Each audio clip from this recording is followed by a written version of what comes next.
Pemirsa, hari ini rencananya jembatan di wilayah Agam, Sumatera Barat yang diduga menjadi penyebab air sungai meluap ke jalanan akan dibongkar warga. Ya, dan untuk mengetahui informasinya kami sudah terhubung dengan rekan Wahyu Sikumbang di Kabupaten Agam. Baik, selamat pagi Wahyu. Baik, dapat dilaporkan bagaimana kabarnya terkait dengan jembatan yang kabarnya akan dihancurkan begitu dan pembangunannya nanti akan seperti apa, Wahyu?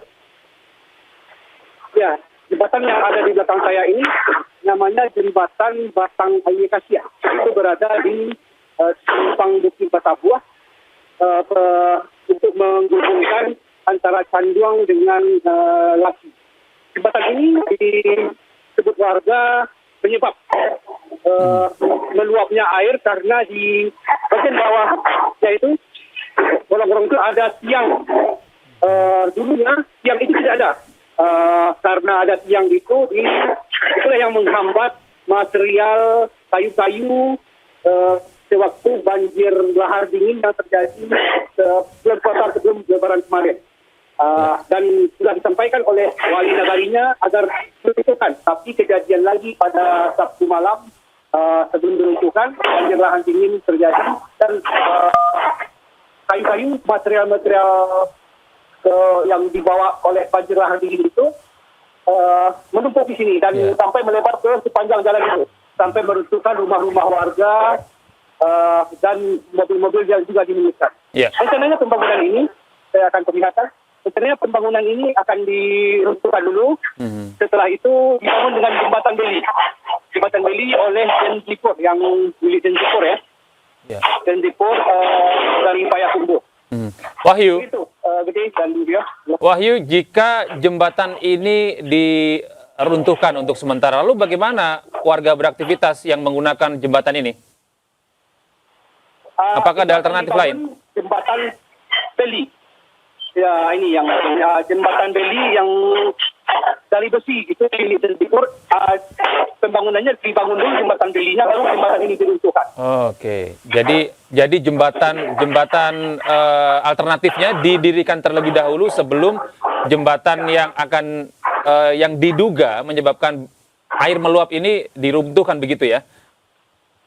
Ya, betul sekali. Iya, ini akan memakan waktu berapa lama ini pembangunan jembatan alternatif ini, Wahyu? Ditargetkan tadi saya berbicara dengan Bapak Dandim Nomor 4 Agam, Bapak Bayu. Hari ini ditargetkan selesai membangun jembatan belinya. Itu material alat-alatnya, besinya semuanya sudah siapkan. Di belakang alat-alat itu sudah ada besinya ditumpuk. Begitu. Baik Wahyu, berarti itu tadi ya kita sudah dapatkan informasi bahwa sepanjang penghancuran jembatan itu sendiri, jembatan alternatif sudah diproses dalam pembangunannya begitu ya? Iya, ini artinya Wahyu, ini jembatan ini untuk sementara saja artinya kan? Jembatan alternatif ini? Ya, betul sekali. Oke. Betul sekali. Yang jembatan beli itu untuk sementara, nanti akan dibangun yang lebih besar dan lebih kokoh lagi tanpa adanya tiang penyangga yang di bawah. Itu akan dilepaskan. Itu harapan dari masyarakat dan itu sudah disampaikan kepada Kepala BNPB dan setelah melalui kajian apa permintaan warga itu langsung dipenuhi. Dan hari ini akan diruntuhkan dan dibangun. Wahyu, untuk laporan korban yang masih hilang atau belum ditemukan, lalu upaya evakuasi sampai hari ini seperti apa, Wahyu? Ya, sampai hari ini korban tewas di Kabupaten Agam berjumlah 22 orang. Satu korban masih belum ditemukan atas nama Alma, umur 60 tahun, warga jenis kelamin laki-laki, itu warga Sungai Tua. Itu proses pencarian dipusatkan di daerah Galuang, di sekitar Masjid Jamiah Galuang. Beberapa korban sebelumnya juga ditemukan, ada sekitar 6-7 korban ditemukan di sekitar situ. Jika tidak ditemukan, targetnya sampai siang ini ya, di daerah itu, jika tidak di daerah itu, kalau jika tidak ditemukan, itu pencarian akan diperluas dari daerah di dekat masjid itu, agak menjauh, begitu.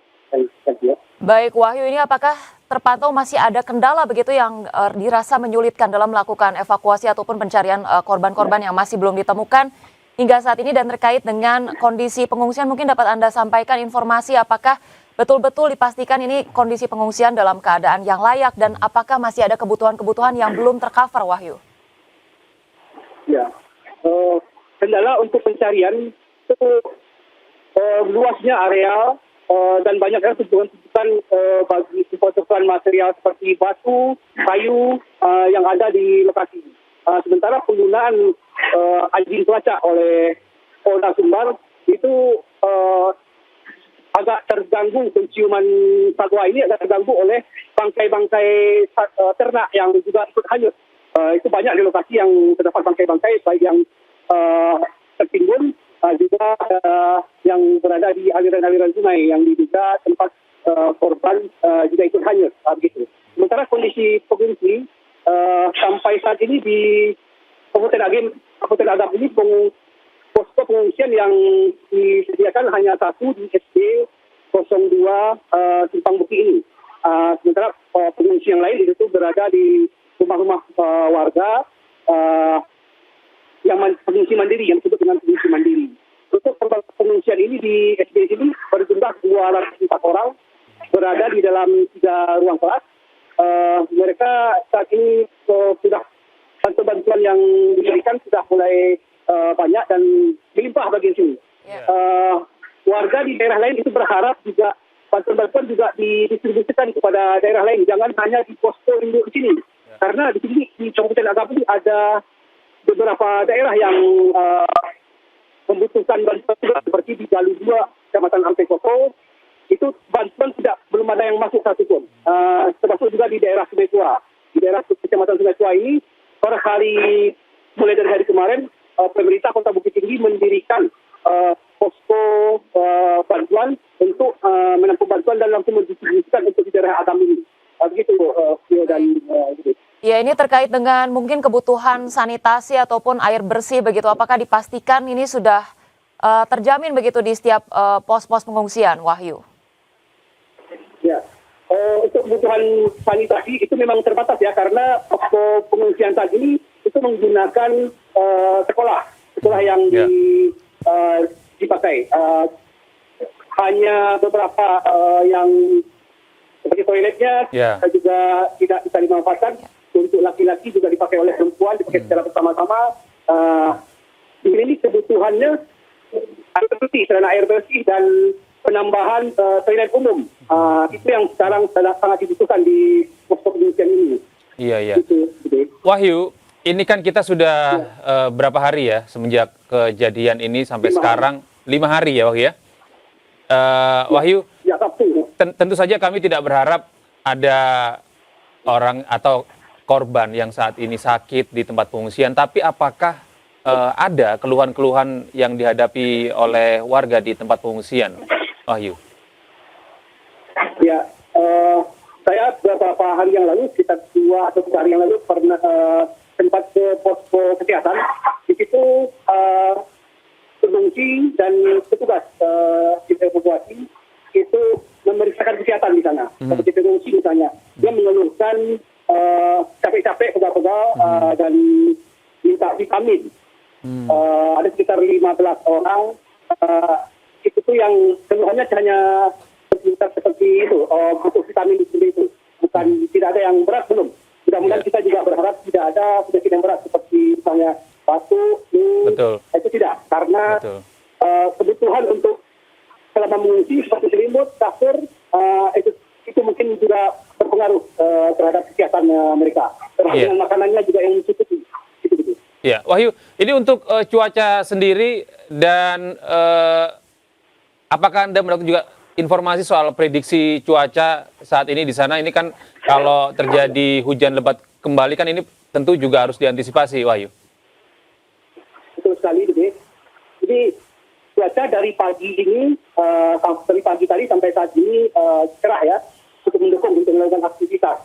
Tapi seperti biasanya dan perakiraan cuaca itu pada pukul 1 setelah lewat tengah hari itu akan terjadi hujan. Seperti hari kemarin. Hari kemarin itu dari pagi sampai sore itu hujan, cuma siang berhenti sebentar, tapi kembali sore kembali hujan deras. Saat hujan deras kemarin itu gunung di belakang Gunung Merapi itu dan di belakang saya itu gelap dan itu telah membuat masyarakat ketakutan.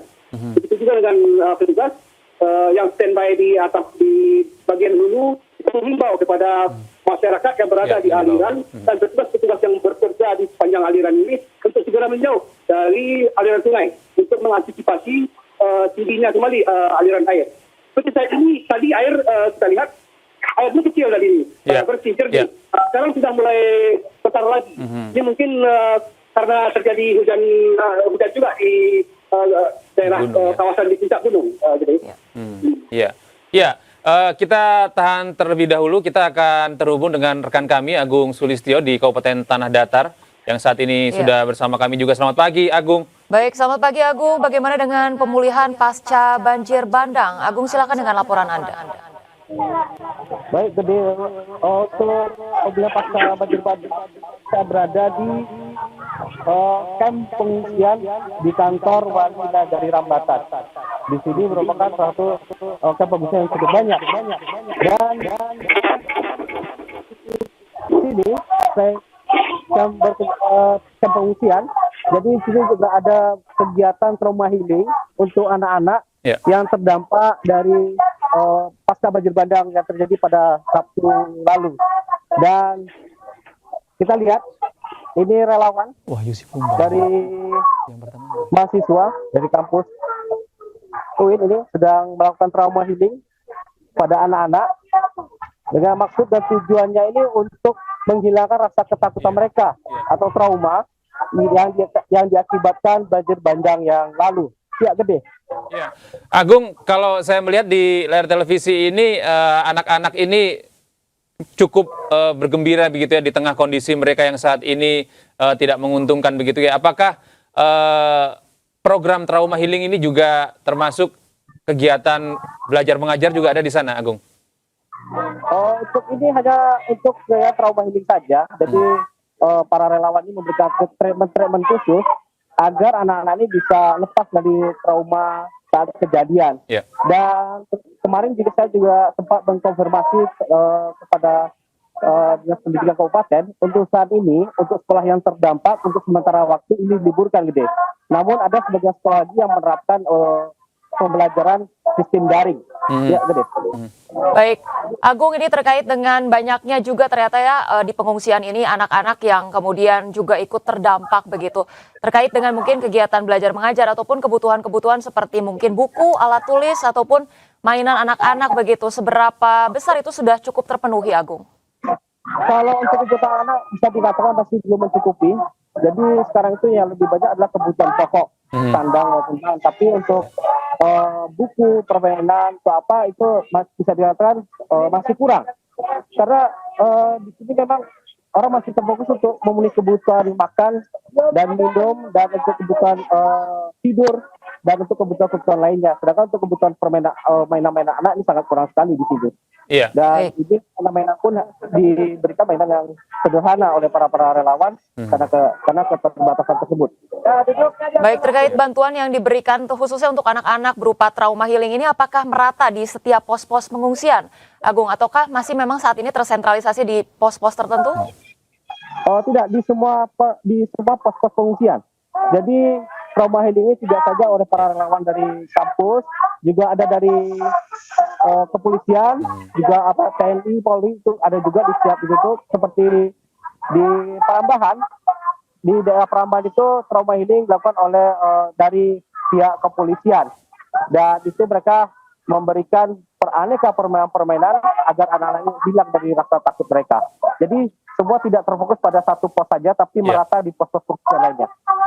Agung, lansia dan anak-anak tentu menjadi salah satu pihak yang cukup rentan gitu ya dengan kondisi alam, kemudian cuaca yang tidak menentu begitu. Apakah hingga saat ini ada lansia maupun anak-anak yang terganggu kesehatannya ketika berada di pengungsian? Baik, untuk untuk lansia itu punya treatment sendiri dan ada kegiatannya juga untuk menghilangkan trauma para lansia ini. Dan ada treatment khusus dan biasanya dilaksanakan pada sore hari atau setelah memberikan trauma healing untuk anak-anak kemudian dilanjutkan untuk para lansia. Ya. Baik, terkait dengan mungkin kebutuhan dari para lansia begitu ya, mungkin dengan penyakit bawaan Ya, yang gangguan mungkin kesehatan butuh ya, mungkin ya. mungkin butuh perawatan khusus atau obat-obatan khusus, seberapa siap dan maksimal begitu upaya dari tenaga medis yang ada di sana dan juga obat-obatan yang ada di sana? Jadi untuk tenaga medis di setiap pos selalu ada. Jadi tidak hanya dari pihak puskesmas, tapi juga dari pihak-pihak yang pihak-pihak terkait lainnya. Dan untuk saat ini kondisi pengungsi sendiri sudah mulai mengalami gejala-gejala seperti penyakit ispa, batuk, pilek, dan tapi di kantor Wali Nagari Rembang tadi ada 2 balita yang harus dibawa ke puskesmas terdekat karena mengalami demam tinggi. Iya. Baik, terima kasih Agung atas informasi Anda dan sebelumnya juga ada rekan kami Wahyu di Agam, Sumatera Barat. Selamat bertugas kembali rekan-rekan, jaga kesehatan, semoga selalu sehat dan kami juga selalu mendoakan korban banjir bandang yang di Sumatera Barat yang ada di pengungsian juga dikuatkan, diberi kesehatan supaya bisa menghadapi kondisi yang tidak menguntungkan ini yang semoga saja dalam waktu dekat akan segera bisa ditangani begitu ya, Ocha. Terima kasih Agung dan juga Wahyu, tetap semangat, sehat selalu dan selamat bertugas kembali.